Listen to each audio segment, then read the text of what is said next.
I always looked forward to hitting the road with my son Tom. It was just the two of us, rolling down the highway and making memories. But this time was different. We were driving through West Virginia on our way to visit some family, and everything that could go wrong was going wrong. The AC in the car had died, leaving us to stew in the sticky August heat. Tom, who's 9, was getting fidgety, and I wasn't in the mood to play car games. The combination of exhaustion, heat, and frustration was building, and I just needed a break from the endless miles of road. We'd been on the road for hours, only stopping briefly to refuel. Both of us were in desperate need of a bathroom break when I spotted a sign for a rest stop a few miles ahead. It felt like a blessing. Finally, we could stretch our legs, cool down, and get some air that wasn't boiling hot. The rest stop wasn't exactly inviting. It was one of those places that looked like it hadn't seen maintenance in a decade. The parking lot was half empty, with a few trucks scattered around. The building itself was small, with weather-beaten siding and cracked windows. Not the worst I'd seen, but definitely not the kind of place you'd want to linger. Tom, of course, didn't care. He just wanted out of the car. He hopped out almost as soon as I put the car in park, running toward the restroom area before I could even tell him to stay close. I watched him go, trying to shake off the irritation that had been hanging over me all day. I figured I'd let him burn off some energy while I used the bathroom myself. As I walked toward the building, I had this strange feeling that something was wrong. It wasn't anything obvious, just a sense that everything was too quiet. Even the few people milling around didn't seem like they belonged, but I brushed it off. I just wanted to get back on the road. When we got back in the car, I noticed a white pickup truck a few spaces down. There was a guy inside, a man in his 50s or so, just sitting there, looking like he had nothing better to do. His eyes followed us as we backed out of the spot, but I didn't think much of it. People stare. It's what they do. We got back on the highway, and things seemed to settle down. Tom was finally quiet, staring out the window, and I started to feel a little better. With the windows rolled down, the wind wasn't as good as AC, but it was something. I started thinking about what we'd do once we got to our destination, maybe grab some dinner and relax for the evening. The rest stop was already fading from my mind. But about 10 minutes down the road, I saw that same white pickup truck in my rearview mirror. It was definitely following us, a little too closely for comfort. At first, I thought it was just a coincidence. The guy must have gotten back on the road at the same time we did. But after a few more miles, it was clear he wasn't just going in the same direction. He was following us. I tried to shake him off by speeding up, but the truck kept pace. Slowing down didn't help either. He adjusted his speed to match mine, staying at the same distance behind us no matter what I did. My irritation was creeping back in, along with something else, something worse. "What's that truck doing, Dad?" Tom asked from the back seat. "I don't know, bud. Probably just some guy not paying attention," I said, trying to keep my tone light. No point in freaking him out, but deep down, I wasn't buying my own explanation. I needed to figure out what this guy's deal was. After a few more miles, the pickup finally pulled up alongside us, matching our speed. I looked over, and the driver was staring directly at me, his face twisted in urgency. He was waving his hand, trying to get me to roll down my window. I hesitated. The last thing I wanted to do was interact with some random stranger, especially one who'd been tailing us for miles. But his expression wasn't aggressive. He looked scared, or at least concerned. Despite knowing it wasn't the smartest move, I cracked the window just enough to hear him. "There's something in your car," he shouted, his voice barely audible over the roar of the wind. "What?" "The back seat. Check your back seat." At first I didn't understand what he was saying, but then his words hit me like a freight train. the back seat. Tom! I turned around, my heart leaping into my throat. Tom was sitting there, perfectly still, staring out the window. But just beyond him, on the far side of the back seat, I saw the shadow of something lurking, just out of view. My body went cold. I hit the brakes, swerving onto the shoulder as quickly as I could. The pickup truck followed, pulling off the road behind me. I threw the car into park, my hands shaking as I unbuckled my seatbelt and turned fully around to face the back seat. Before I could say anything, the back door flung open and a figure bolted out of the car. It was a man looking worn down, wearing tattered clothes. He didn't look back as he sprinted across the highway and disappeared into the thick trees on the other side. I just sat there, stunned. It took a few seconds to process what had just happened. Dad Tom's voice was shaky. Who was that? I didn't know how to answer. I just reached over and pulled him close, checking to make sure he was all right. He seemed fine, just shaken up like I was. I looked back toward the highway, but the man was long gone. The guy from the pickup truck came running over. "Are you okay? Did you see him?" I nodded, still trying to catch my breath. "Yeah, I saw him." We stayed on the side of the road for a while, long enough to explain the situation to the guy in the pickup and gather ourselves. Tom kept asking who the man was and why he'd gotten into our car, but I didn't have any answers. All I knew was that somewhere between the rest stop and the highway, a complete stranger had climbed into the back seat of our car, hiding under our backpacks and coats, and he stayed there for miles without us knowing. The man from the pickup said he noticed it right after we pulled out from the rest stop. He saw the guy slipping into the car when I wasn't looking. I guess I was too distracted by the heat, the drive, and everything else, and I hadn't thought to check the back seat when Tom got in. We didn't call the police. By the time I thought to, the intruder was long gone. And honestly, I didn't want to relive the whole thing. I just wanted to get back on the road. As we drove away, I kept checking the back seat in the rearview mirror. But of course it was just Tom looking out the window, lost in his thoughts. Neither of us talked much for the rest of the trip. There wasn't much to say. Every time I think back on that drive, I still wonder who that guy was and what he intended to do. All I know is that we got lucky that the guy in the pickup saw him, and lucky that we didn't find out the hard way what he was capable of.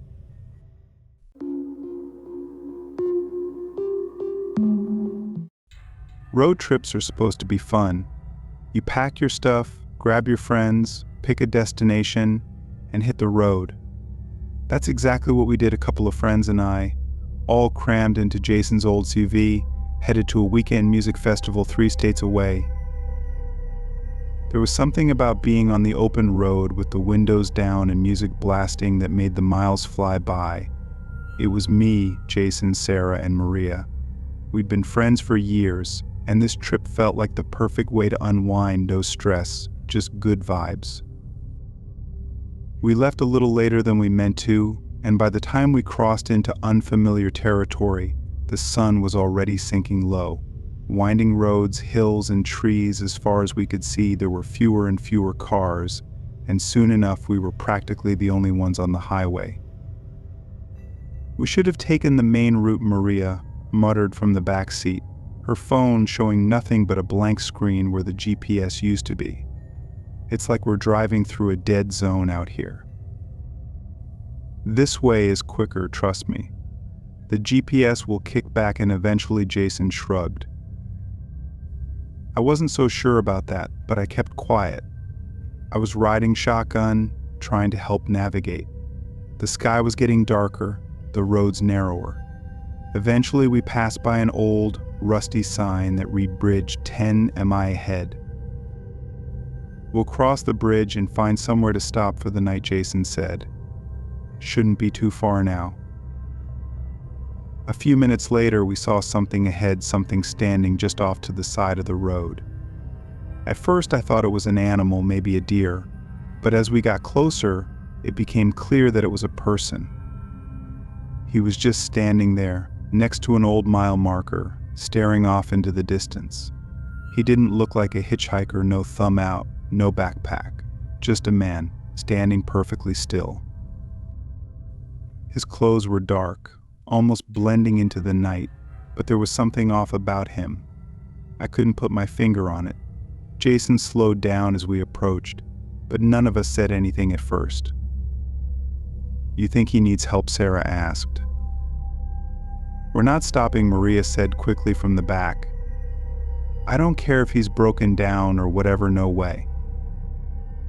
Jason kept driving, his eyes flicking to the man as we passed. There was something strange about the way the guy was standing, like he wasn't really aware of the car or us at all. He didn't turn to look at us as we passed. He just stood there, staring into the woods. It wasn't until we were a mile or two further down the road that anyone spoke again. "That was weird," Jason muttered. "Did you see his face?" "No," I said. He didn't look at us. I swear Maria chimed in. His eyes were open, but he wasn't blinking, just staring like a statue or something. "Maybe he's waiting for someone," Sarah offered, though she didn't sound convinced. "Let's just get across this bridge," I said, trying to push the weirdness of it out of my head. I'm not loving this detour. The further we drove, the more isolated the road felt. There were no street lights, no signs of life, just trees and road. Every now and then, I thought I saw shadows moving in the woods, but I chalked it up to the flickering headlights in my tired eyes. After what felt like forever, we finally reached the bridge. It was old, rusted steel beams, narrow and barely wide enough for 2 cars. Below, a slow-moving river snaked through the valley. It was the kind of place that would be beautiful during the day, but was downright eerie at night. Jason slowed the car down as we crossed, the tires making an unsettling clunking noise on the metal. Halfway across, Maria gasped. "Oh my God, no way." I followed her gaze, and my stomach tightened. There, standing on the other side of the bridge, was the same man we had passed earlier. It didn't make any sense. He couldn't have gotten here before us. We hadn't seen any cars, any turnoffs, nothing. He was just there, standing as still as before, his eyes locked on the car now, watching as we approached. "What the hell?" Jason muttered. "Turn around," Sarah whispered. "We should turn around." But there was no way to turn around on that bridge without backing up, and the last thing any of us wanted was to be stuck there. We had no choice but to drive past him again. Jason pressed the gas, speeding up just a little as we passed the man. This time, his head turned slowly to follow us, his eyes never blinking, never leaving the car as we drove by. I caught a glimpse of his face, a blank, emotionless stare. His skin was pale and stretched tight over his features, like he hadn't eaten in weeks. "He's not right," Maria muttered. "There's something wrong with him." No one disagreed. We were all on edge now. Jason kept looking at the rearview mirror, but the man didn't follow us. Still, the tension in the car was thick, and no one dared to break the silence. About 10 minutes later, we saw lights in the distance, what looked like a small gas station or rest stop. Relief washed over me. Finally, we could stop, regroup, figure out where we were, and maybe get a signal again. Jason pulled into the parking lot, and we all piled out of the car, stretching our legs and trying to shake off the weirdness from earlier. The gas station was old, with flickering neon lights and a single attendant inside who barely looked up when we walked in. Maria and Sarah went inside to use the bathroom, while Jason and I stood outside, looking at the map on his phone. "I think we'll see that guy again," Jason asked, half joking. "I hope not. This road's got some serious bad vibes." As we stood there, I looked around the parking lot. There were a couple of other cars parked by the pumps, but something felt off again. The night was quiet, the air still. Then I saw movement near the tree line, just beyond the edge of the lot. It was the man, standing just at the edge of the light, barely visible through the shadows. "Jason," I said, "he's here." Jason followed my gaze, and his face paled. The man was just standing there watching us, his figure barely visible in the darkness. "We're leaving," Jason said, not wasting a second. He turned and headed for the car, motioning for the others to hurry up. We jumped back into the SUV, and Jason revved the engine, peeling out of the parking lot without looking back. As we sped away, I kept my eyes on the rearview mirror, expecting to see the man standing there, watching us leave. But he wasn't there. "Where did he go?" I muttered. "What do you mean?" Sarah asked, looking at me. And the guy. He was standing by the trees. "He's gone." Jason didn't say anything, just pressed harder on the gas, and we sped down the empty road. The atmosphere in the car was thick with tension, and no one spoke for a long while. We drove for what felt like hours, trying to put as much distance as possible between us and that man. The road twisted and turned, but no matter how far we went, we never saw another town, another gas station, or even a sign, just endless darkness, endless road. At some point, Maria asked, "Are we lost?" Jason shook his head. "No, we're on the same road." But it didn't feel like the same road anymore.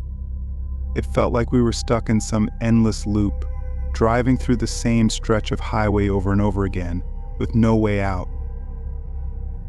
Then, up ahead, I saw it again, the bridge. We'd circled back, somehow. Jason didn't say a word. He just put the car in reverse and tried to back up slowly. None of us spoke. We were all locked on the figure standing at the entrance of the bridge. It was like we were trapped, unable to move forward. And then, something unexpected happened. A flicker of headlights appeared in the distance behind us. A car was coming. "Someone's coming," I whispered. The car behind us was getting closer. For a moment, hope flared in the pit of my stomach. Maybe we weren't stuck on this endless road after all. Maybe this car could help us, or at the very least, we weren't alone. But as the car approached, something about it seemed wrong. The faint outline of a car was rolling slowly toward us. I turned in my seat, staring at the vehicle creeping closer. It wasn't moving fast, just inching toward us like it was waiting. Jason turned, looked too. "Should we stop and let them pass?" he asked. But even as he said it, I knew that wasn't a good idea. Just then, a hand tapped gently on the back window. Not a knock, but a soft tap, like someone wanted our attention without causing alarm. Maria gasped. "Oh my God." All of us turned at the same time. Standing right next to the car, his face inches from the window, was the man, the same one we'd seen by the bridge. The one we had tried to leave behind. He wasn't smiling, wasn't doing anything at all, just staring, his face pale. Jason didn't wait for anyone to say anything. He threw the car into drive, slammed his foot on the gas, and we shot forward, barreling toward the bridge. We raced across it, the car shaking as the tires hit the metal grates. The bridge seemed longer this time, the other side further away than it should have been, but Jason didn't let up. We didn't look back, didn't check to see if the man was still following us. We just focused on the end of that bridge. Finally, the other side came into view, and Jason floored it, speeding down the road until the bridge was out of sight. We drove for what felt like an eternity, the car silent, all of us too scared to even breathe. Then, suddenly, we saw a highway sign, one we hadn't seen before. It was worn and weathered, but it was a sign of civilization. It pointed toward the nearest town, just a few miles away. We didn't speak until we pulled into the brightly lit parking lot of a gas station. Jason parked the car, and we all sat there for a moment, still too shaken to move. "We made it," Sarah whispered, her voice trembling. Jason nodded, but none of us felt the relief we should have. Even as we stepped out of the car and into the brightly lit gas station, I couldn't shake the feeling that something had followed us, that we'd only narrowly escaped whatever was out there.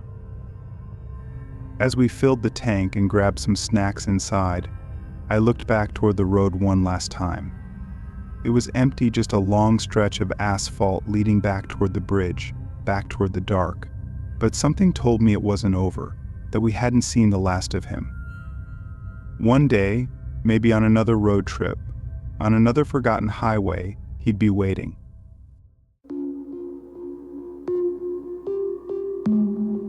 Road trips always have their own kind of rhythm. You spend the first few hours full of excitement, fueled by snacks, coffee, and good music. Then, after a while, the miles stretch out and everything starts to blur together. That's where we were when things started to go wrong late into the night, tired and just wanting to get home. It was me and Audrey, my girlfriend. We'd spent the weekend at her parents' place about 5 hours away, and we were halfway back when the weather took a turn. The rain came out of nowhere, one of those heavy downpours that make it impossible to see more than a few feet in front of you. The windshield wipers were on full blast, but it didn't help much. The darkness seemed thicker, like the rain was swallowing the headlights. "It's almost impossible to see anything," I muttered, leaning forward over the wheel, trying to make out the faint lines of the road. We hadn't seen another car for at least 20 minutes, and the highway felt deserted. "Maybe we should pull over," Audrey suggested. "Just wait it out a bit." I nodded. There wasn't much point in pushing through the storm if we were just going to end up in a ditch. I spotted a small shoulder up ahead, one of those emergency pull-off spots, and slowly eased the car to a stop.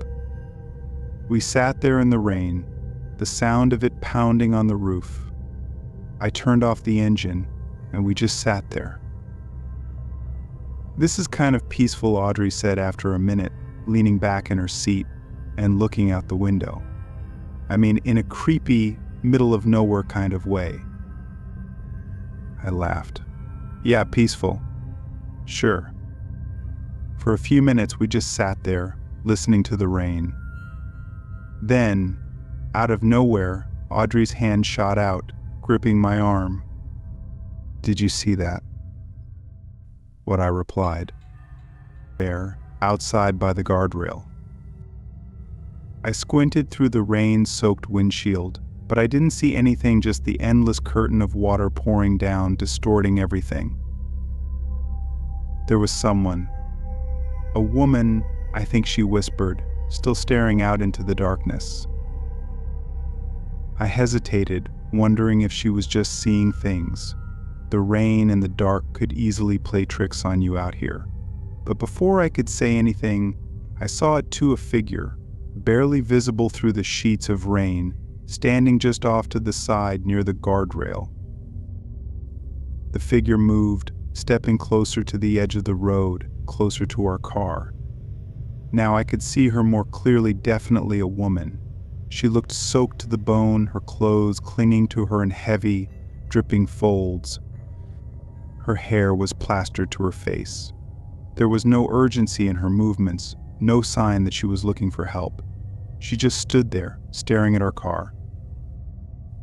Audrey leaned forward, squinting through the rain. "Do you think she needs help? Maybe her car broke down. I looked around, searching for any sign of another vehicle, but there was nothing, just the empty highway stretching out in both directions. "I don't know," I replied. "But this doesn't feel right." "Maybe we should ask her. She looks like she's freezing." Audrey's voice was soft, but I could tell she was uneasy too. I didn't want to open the window. I didn't want to invite whatever this was closer. But the woman just kept standing there, like she was waiting for something. "Okay," I finally said, rolling the window down just a crack. Rain immediately splattered against the side of the car, and I called out, "Hey, are you okay? Do you need help?" The woman didn't answer right away. Then, after a few seconds, she nodded. It was a slow nod, and something about the way she did it made my stomach flip. "Should we let her in?" Audrey asked. I didn't want to, but there was no way we could just leave her out there in the rain, especially if she really needed help. "Yeah," I said reluctantly, "but just for a minute." I rolled the window down the rest of the way and unlocked the door. The woman moved slowly, her arms hanging limply at her sides as she approached the car. She opened the door without a word and slid into the back seat, the smell of wet clothes and something sour filling the car immediately. Audrey turned around in her seat to look at her, but the woman didn't say anything. She just sat there, staring out the window, water dripping from her hair onto the seat. "Where's your car?" Audrey asked gently. The woman didn't respond. I looked at Audrey, who was now visibly uncomfortable. "Ma, I am. Where's your car?" I repeated. Finally, the woman spoke, but it wasn't the answer we were expecting. "It's cold," she whispered. "So cold." Audrey turned back to me, her eyes wide. "Maybe we should just drop her at the next gas station," she whispered. I nodded, putting the car in gear. The sooner we got out of here, the better. But as I started to pull back onto the road, I felt something shift in the back seat movement, sudden and unsettling. The woman leaned forward, her hands gripping the back of my seat. "It's so cold," she repeated, her voice louder this time, more forceful. I could feel her breath on the back of my neck, icy and too close. "Okay, Ma, I am. We're going to get you some help," I said, trying to keep my voice calm, but inside I was panicking. Something was seriously wrong with her. Before I could process what was happening, her hands shot out, wrapping around my throat from behind. Her nails dug into my skin as she screamed a guttural, animalistic sound. "Let him go," Audrey screamed, turning around and clawing at the woman's arms, trying to pull her off me. I slammed my foot on the gas, the car jerking forward, but the woman's grip tightened. Her nails were digging in deeper, and I could feel her body pressing against the seat, like she was trying to crawl over it. The car swerved as I fought to control the wheel, my vision going blurry. "Get her off," I gasped, trying to push her hands away, but she seemed stronger than she looked. Audrey managed to pull her back by her arm, and the woman let out a strange cry, releasing her hold on my throat and falling back into the rear of the car. I didn't wait to see what would happen next. I hit the brakes hard, the car screeching to a stop. "We have to get her out," now I shouted. Audrey quickly opened the back door, and the woman, still silent, began to crawl toward us again. Together we managed to push her out of the car, her body hitting the ground outside. I didn't stick around to see what she did next. I floored the gas pedal, the car slipping slightly on the wet road before we sped off into the night. My throat ached where her fingers had dug in, and I could still hear the echo of her screams in my head. Audrey was breathing heavily, her hands trembling in her lap. "What the hell just happened?" she whispered, finally breaking the silence. My brain was still trying to process everything: the woman, her cold hands, and why she would attack me. None of it made any sense. "We should call the cops," Audrey said. "She could hurt someone else." I nodded, reaching for my phone, but as I looked in the rearview mirror, something caught my eye. In the distance, through the rain, I could just make out a figure standing on the side of the road, the same woman, standing perfectly still, staring after us as we drove away. We didn't stop. We kept driving straight through the night. I called the police and reported the incident, but I didn't tell them about seeing her again in the rearview mirror. I wasn't sure if I'd imagined it or if she'd somehow managed to catch up to us. Either way, I didn't want to think about it. The next day, I checked the news for any reports about a woman found on the highway, but there was nothing. No follow-up, no mention of anything strange happening out there. It was like she had never existed. But Audrey and I both knew she was real. The bruises on my neck were proof enough. To this day, I can't explain who she was. All I know is that for a brief moment on that highway, we let something in that we shouldn't have, something dangerous, something not quite human. And even now, whenever it rains at night, I find myself checking the rearview mirror, thinking she'll be standing there.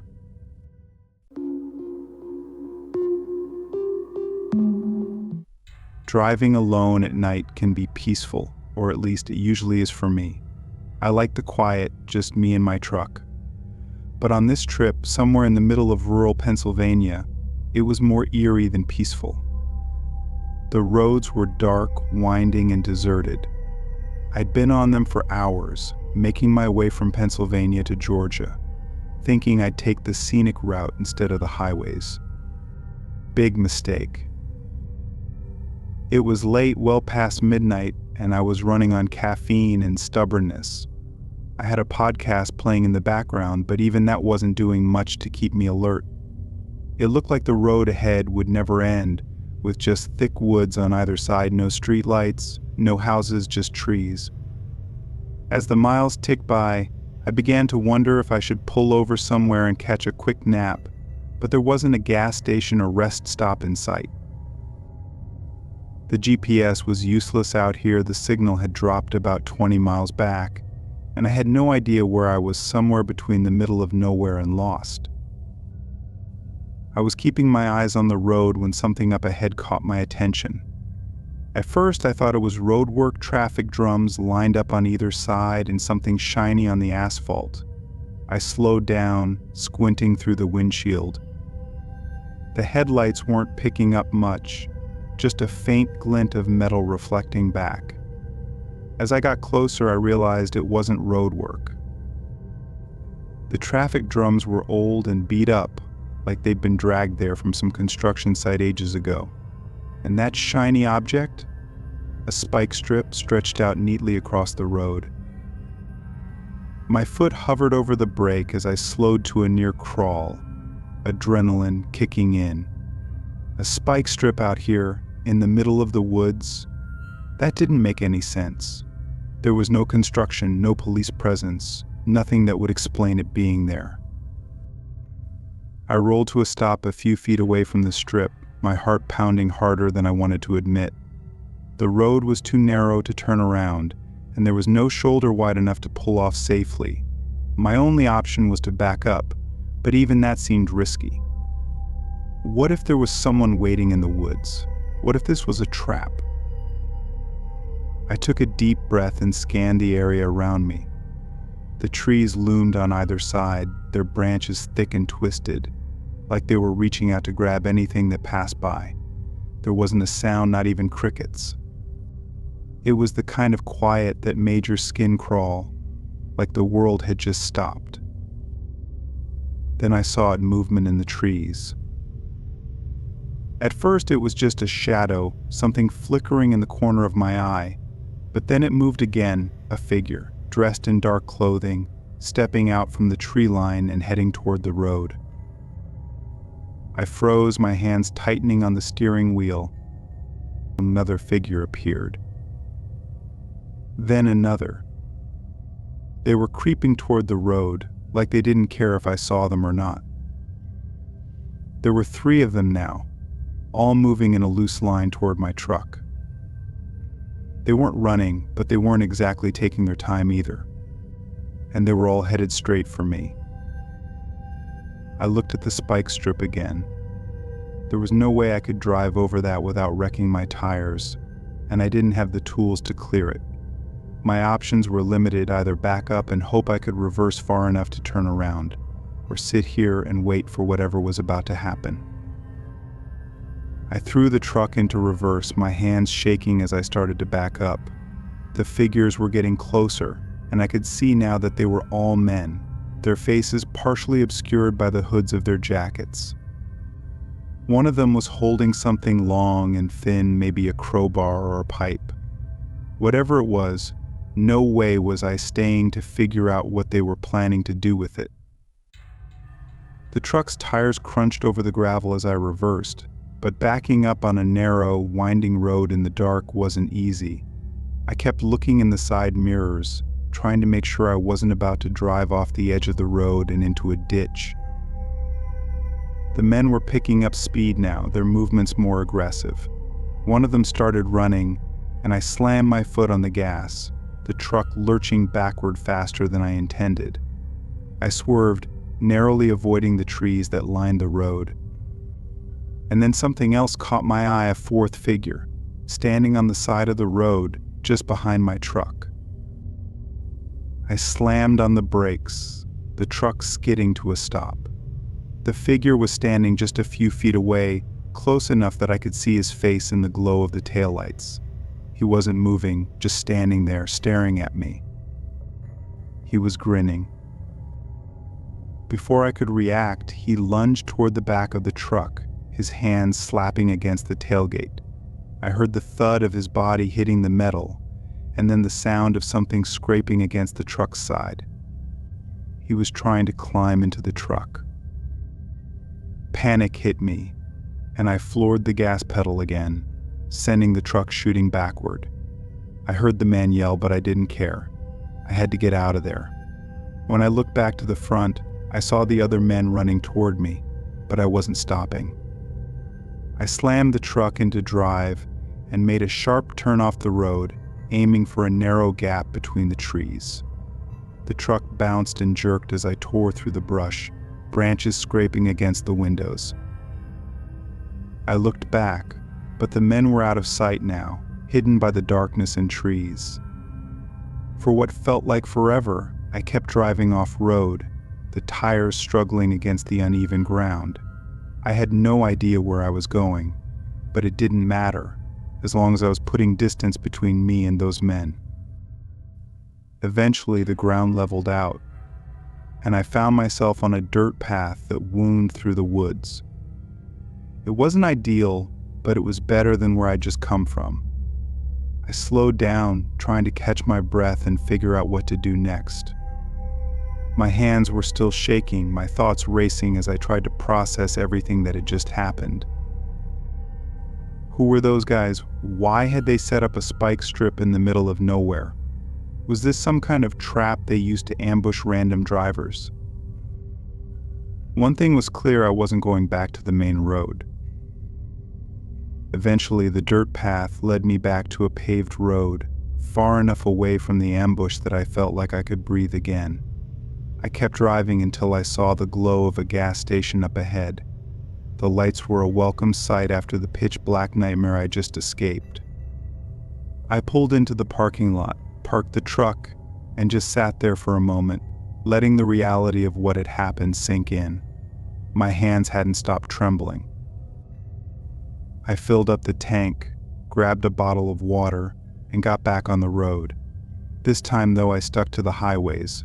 No more shortcuts, no more back roads, because out there, in the middle of nowhere, you never know who or what might be waiting.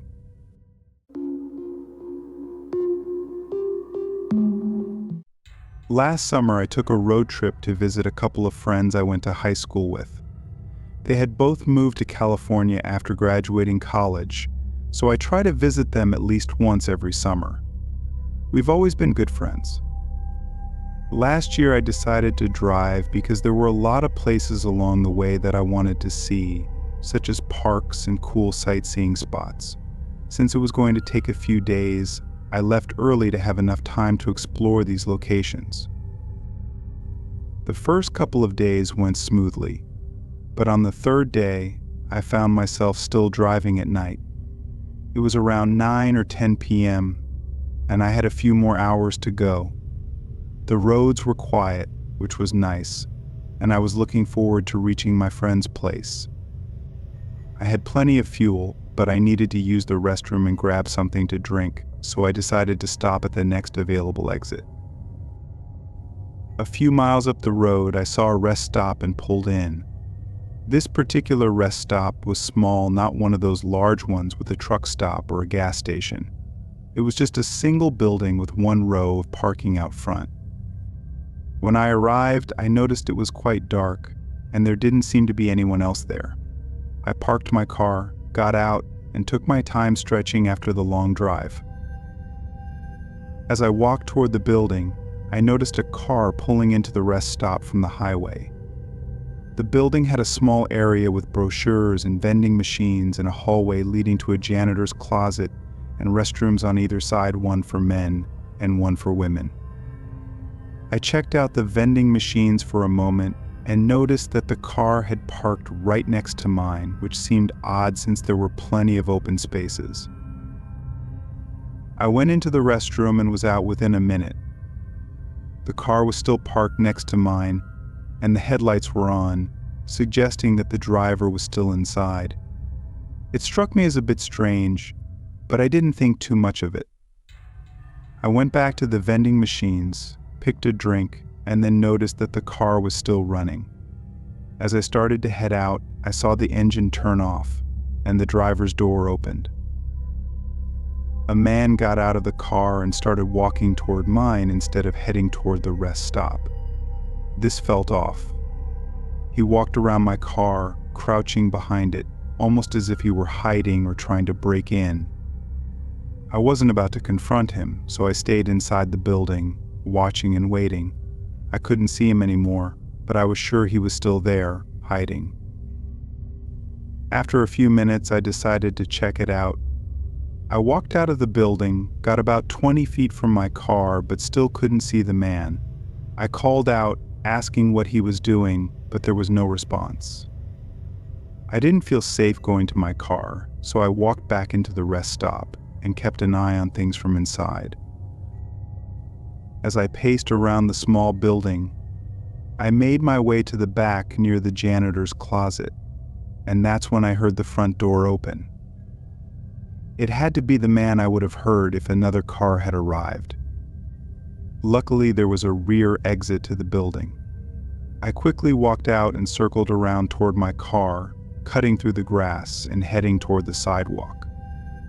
As I did this, I heard the front door open again and saw the man walking quickly toward me. I sprinted to my car, got in, and drove off as fast as I could. The man managed to get back to his car, but by the time he started driving, I was already pulling onto the highway. I took the first exit I could find, and after a few turns, managed to lose him. Once I was safely back on the highway, I called the police and reported what had happened. That man's behavior was incredibly suspicious, and to this day, I'm not sure what he wanted. I'm just relieved that I got away safely.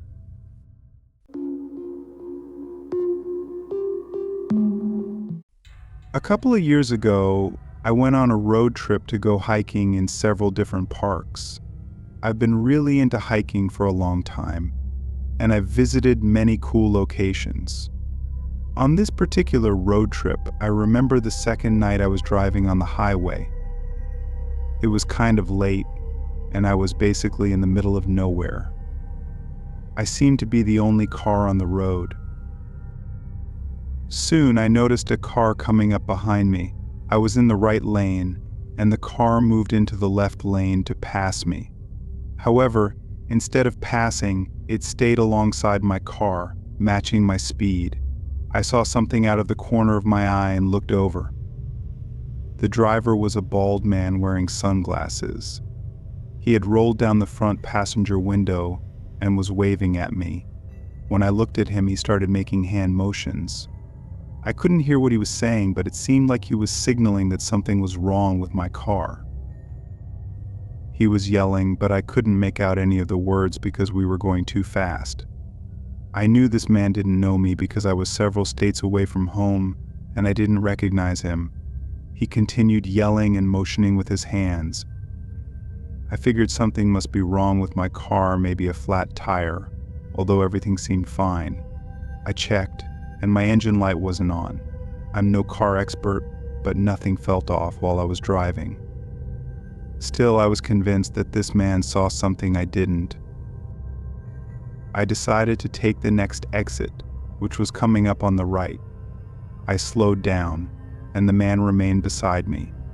I took the exit, and he followed in his car. I pulled into a gas station, the only thing in the area, and parked. The man parked right next to me, and we both got out of our vehicles. The man approached me and told me there was something wrong with my car. He claimed he had seen black smoke coming from it. I asked what that meant, and he said it indicated a serious issue with the engine. Then he offered to give me a ride to the nearest mechanic to get it fixed. Immediately, I got a bad feeling. I didn't want to go anywhere with this guy. I tried to stall and asked him to explain more about the problem. I also realized I hadn't seen any black smoke myself, and even though it was dark, I was sure I would have noticed. My car seemed to be running just fine. The man then asked me again to get into his car. At this point, I was getting really uneasy. Why would he offer to take me to a mechanic in the middle of the night? They'd likely be closed. Before he could say anything else, I got back into my car, locked the doors, and started the engine. The man was yelling at me to stop, claiming that my engine would break, but I didn't believe him. My car started up just fine. He tried opening my driver's door, but I drove away quickly. The man got back into his car as I pulled away, but he didn't follow me. I saw him stay at the gas station as I merged back onto the highway. After my trip, I took my car to a mechanic, and they told me nothing was wrong with it. That man was probably just trying to get me into his car. The whole situation still creeps me out.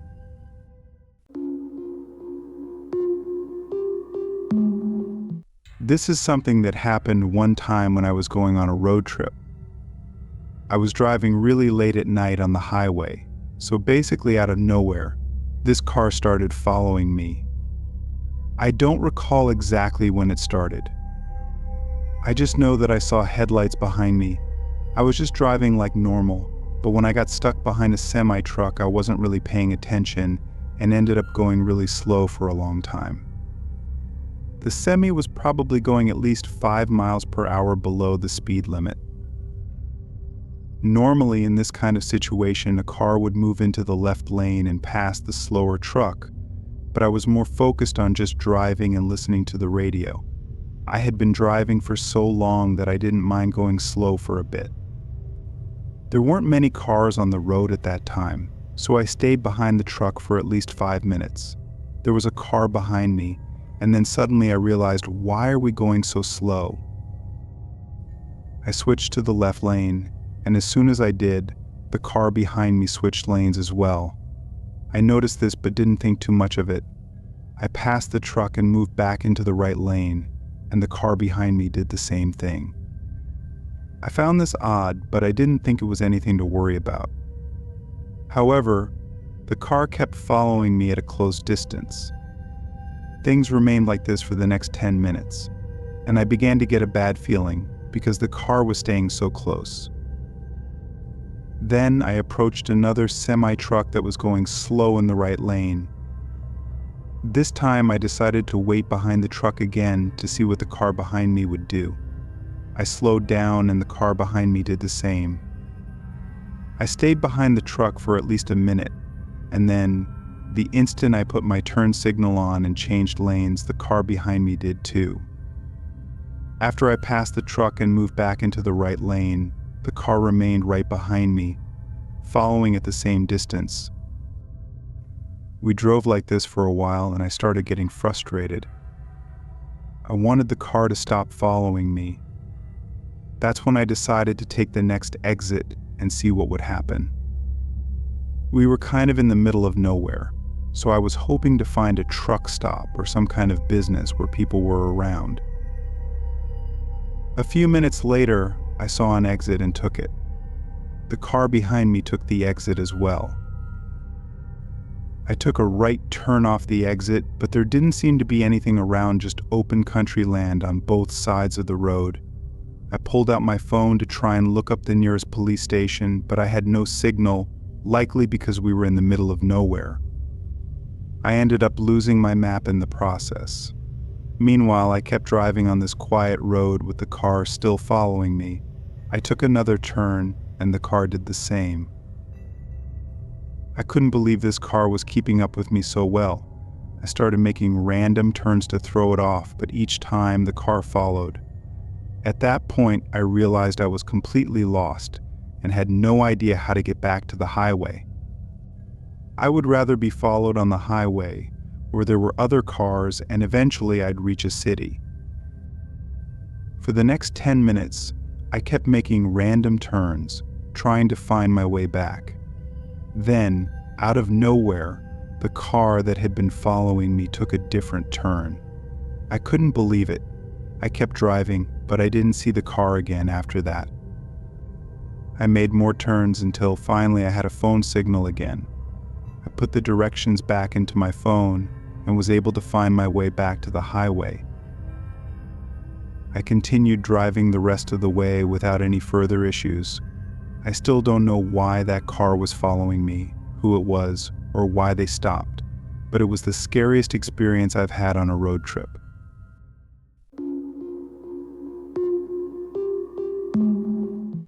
A few years ago, I was taking a cross-country road trip for work. I was driving by myself, and each night I would stop at a hotel to sleep. Sometimes in certain locations, there weren't many options for hotels. I remember driving late into the night on one particular day. The hotel I found was a small motel located in a quiet town that didn't have much of anything. The motel had 2 levels of rooms, and each room opened up to a little sidewalk in front of the parking lot. I didn't have high expectations from the start. It was just a place to sleep, and I was very tired. I parked my car, got out, and received my room key from the man at the front desk. As I walked down the sidewalk to my room, I noticed a man wearing a black jacket walking slowly in the same direction. Once I entered my room, I got ready for bed. About 10 minutes later, as I was getting into bed, I noticed out the front window that the man was still standing around outside. This struck me as a little strange, because he wasn't facing my window. Instead, he was looking in the other direction. I watched him for a moment, and then he walked a little to the right, finally moving out of view. I decided to close the shades, but just moments after that, I heard someone trying to open my room door. It was locked, so he couldn't get in.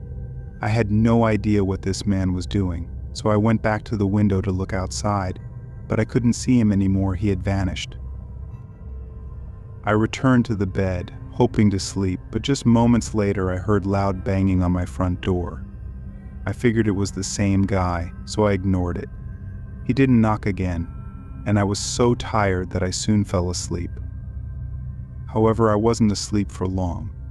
I woke up to someone banging loudly on the front door again. I knew it was probably the same man. Then he started yelling, demanding that I open the door. He was cursing and making a scene. I had no idea why this man was bothering me. I called the front desk at the motel, but there was no response. I then called the police and shouted to the man that I was calling them. He continued yelling, banging on the door, and trying to open it. This went on for the next 10 minutes until the police finally arrived. The man argued with them before they escorted him off the property. After that, I was finally able to go back to sleep. Early the next morning, I left and was relieved to get out of that place and back on the road. For the rest of my trip, I made sure to book hotels that were a bit nicer than that one.